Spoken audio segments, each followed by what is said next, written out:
Bolo to v decembri v roku 1868, keď sa v horách nad dedinou zjavil vedomec na svojom koni.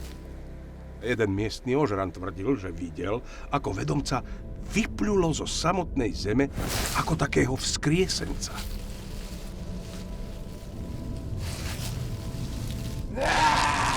Buď to bol človek, ktorý prišiel bojovať so zlom, alebo to bolo samotné zlo. Nakoniec prišiel až do dediny a prešiel cez ňu, ako by sa ani nechumelilo.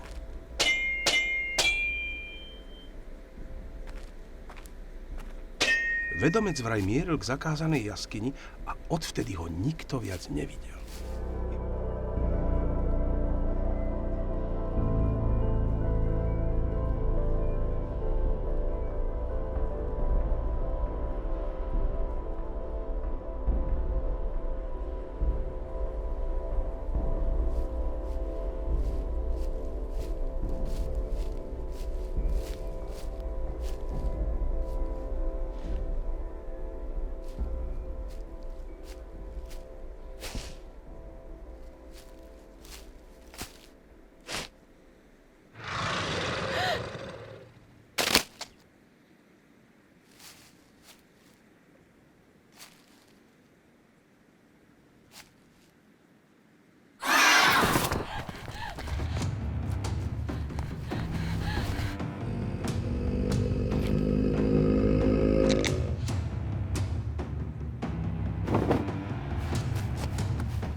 Za 7 horami a 7 dolinami dievča menom Klára prežíva príjemný nedeľný večer pri čítaní kníhy.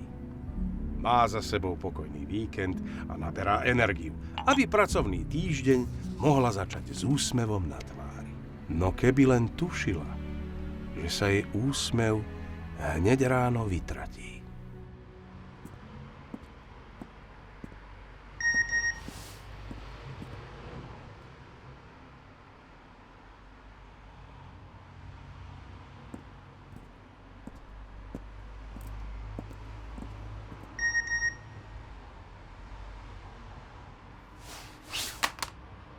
V útorok sa záletná Klára konečne stretne s Michalom z očí v oči. No debata je iná, ako si predstavoval.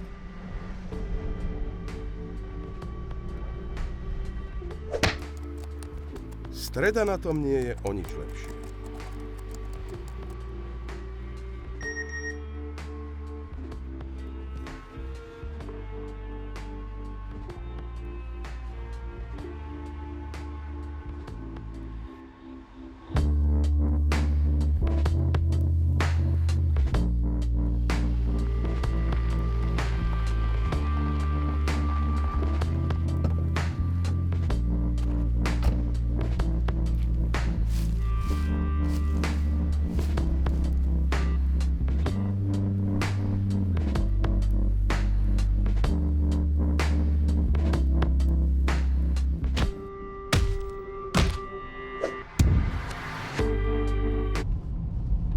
A zrazu je kľud. Vykričala sa a teraz šoféruje auto ako po dobrej meditácii.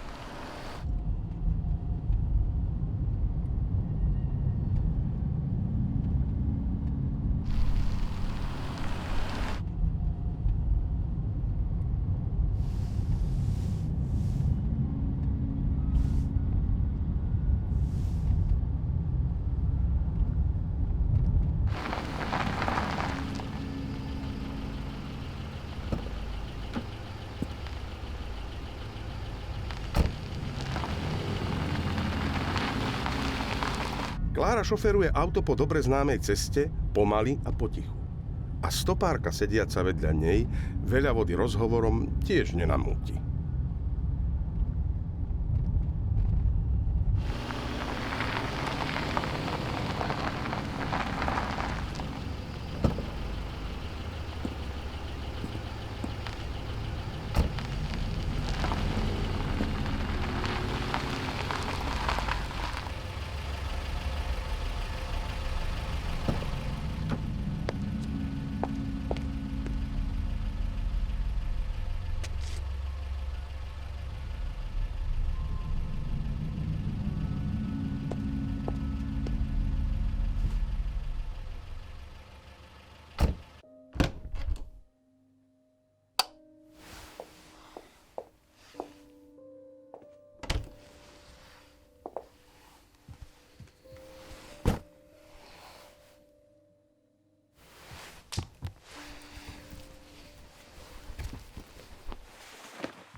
Klára prelistuje denníkom, ktorý sa zdá byť prázdny.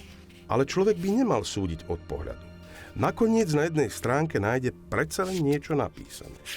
Na svoju chvíľu striehne zlo nevídané, v nore temnej na veky upútané. Beda bytosti, čo kliatbu rozviaže a v spiacich jeho očiach iskru rozožne. Ťažké sny Kláru ku hrôzam lákajú, čo život zo srdca poľahky vysajú.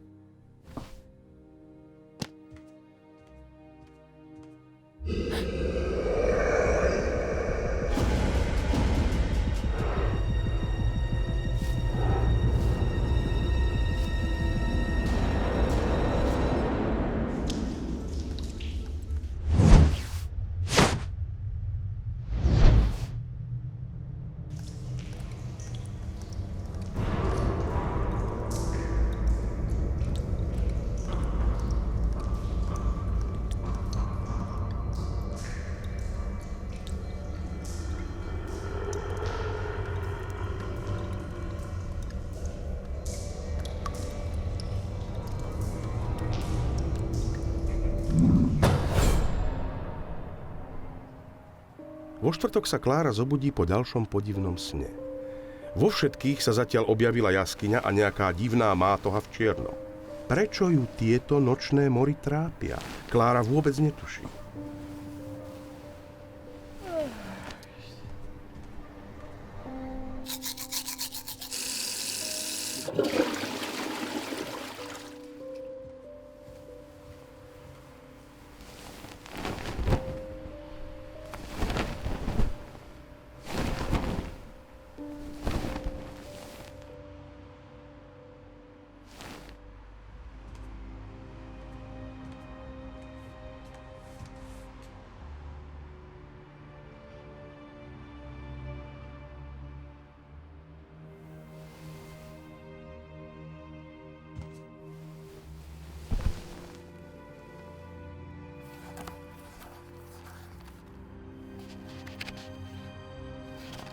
Klára denník prelistuje, ale včerajšiu báseň nenájde.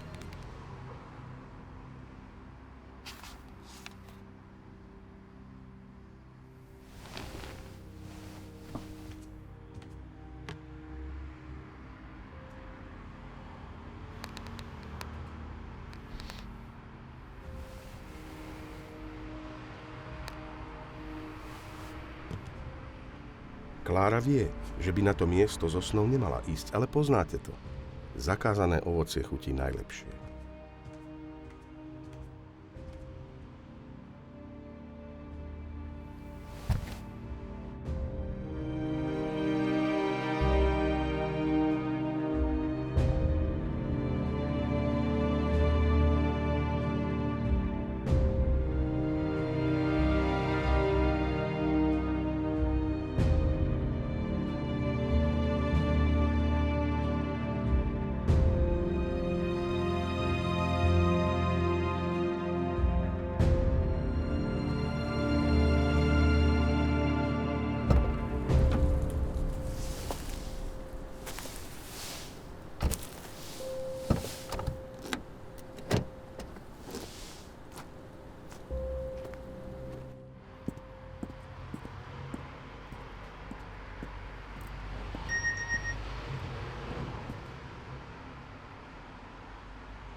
Sesternica Alica ako parapsychológ samozrejme počula o tajomnom Dobšinského denníku. Písali o ňom v jednej knihe a teraz si ani za nič na svete nevie spomenúť v akej.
Zvolnime na chvíľu tempo nášho rozprávania.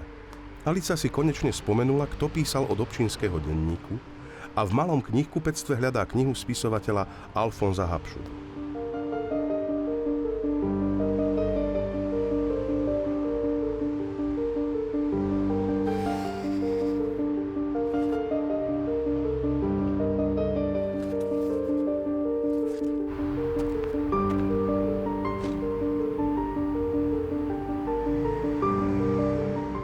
Habschuta opisuje denník ako magický artefakt, ktorý Dobšinský spísal pre budúce generácie, aby im pomohol pri boji so zlom. Keď ho dopísal, napísané slová zmizli, aby sa zjavili iba tomu, koho denník vyberie.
Tá nočná mora akoby prekročila hranice snenia.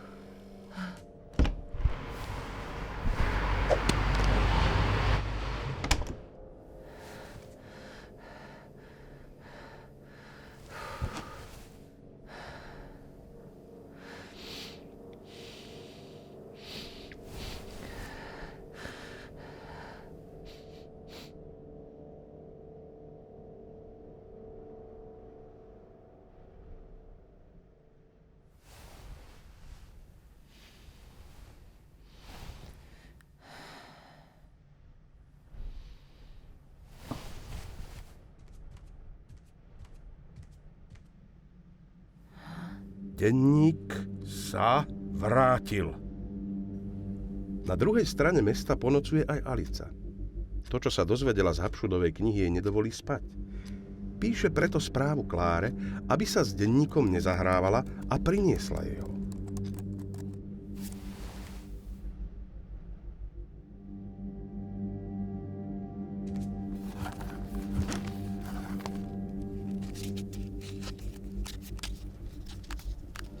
Tri razy Klára stopárku zhliadla, kým podľahla chvíli.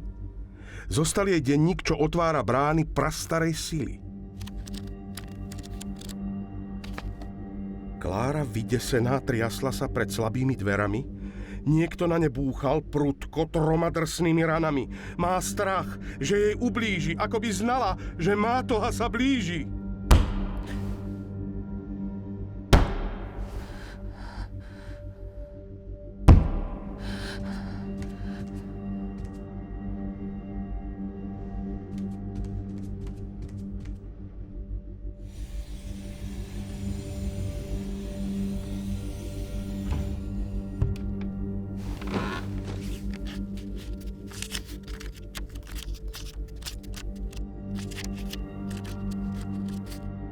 Neľudským zdesením je Klárina myseľ potemnená.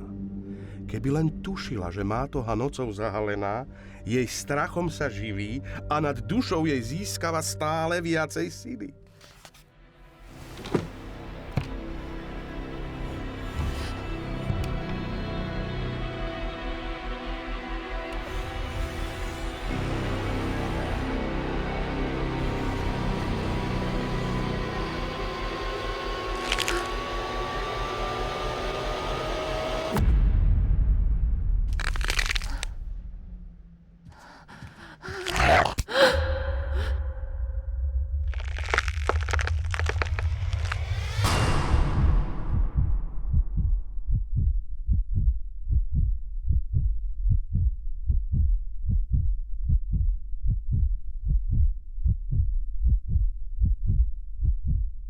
A nakoniec Klára pochopí.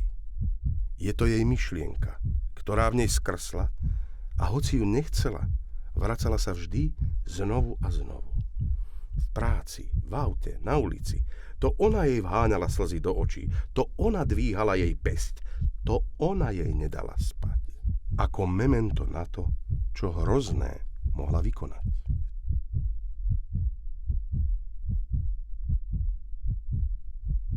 Pretože nevídané zlo vycítilo jej bezradnosť a prihovorilo sa jej v snoch.